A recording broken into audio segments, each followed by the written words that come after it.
लड़ने की क्षमता नहीं और बड़ी बड़ी बातें करते हो, उसके बाद फलसफा और फिलॉसफी झाड़ते हो। 800 साल तुम्हारी ऐसी तैसी हुई है, एक के बाद एक आताताई ने आके तुम्हारी तबाही कर दी, तुम्हारे मंदिर तोड़ दिए, तुम्हारी नालंदा जलाई तो 3 महीने जलती रही, तुम्हारा मैं मुंह तोड़ दूं। हरामजादगी की कमी है इस देश में। और वो सब तो छोड़ो, सोने की चिड़िया सारा सोना उठा के सेंट्रल एशिया पहुंचा दिया। ये हथियार चाहिए। 30 साल से बोफर गन के बाद कोई तोप नहीं आई।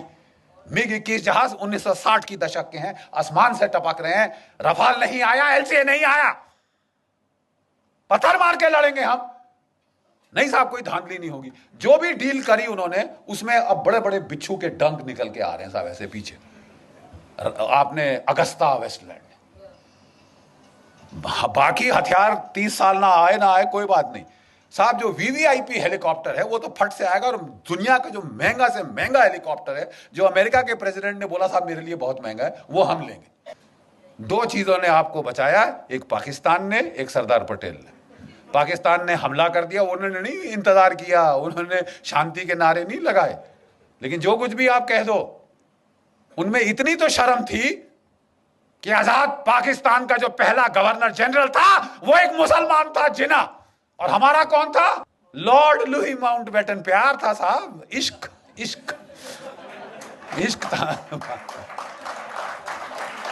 लेडी माउंटबेटन को दूर थोड़ी ना जाने दिया जा सकता है। तो बस आप रहिए साहब। अरे यार, हम मर गए, 26,000 हमारे शहीद हो गए इनको निकालने के लिए, और तुम यहां रोक के, वो खानदान को यहां रोक के हमारे ऊपर राज कराने के लिए बिठा रहे हो। और जब पार्टीशन की रॉयट्स हुई तो इन्होंने उसको बोल दिया एक मीटिंग में, you please handle. Are you sure you are the prime minister? वो भी सरकास्टिकली बोला माउंटबेटन। और पाकिस्तान के टैंक वाकई 1965 में दिल्ली में आके नमाज पढ़ते। ये इस किस्म की ट्रेचरी हमारे साथ हुई। और एक भगवान का लाख शुक्र है पाकिस्तान का, जिसने हमको लड़ना सिखाया। मार लगाता रहा जब तक कि लड़ने को राजी नहीं हुए, अपनी जान बचाने के लिए ही।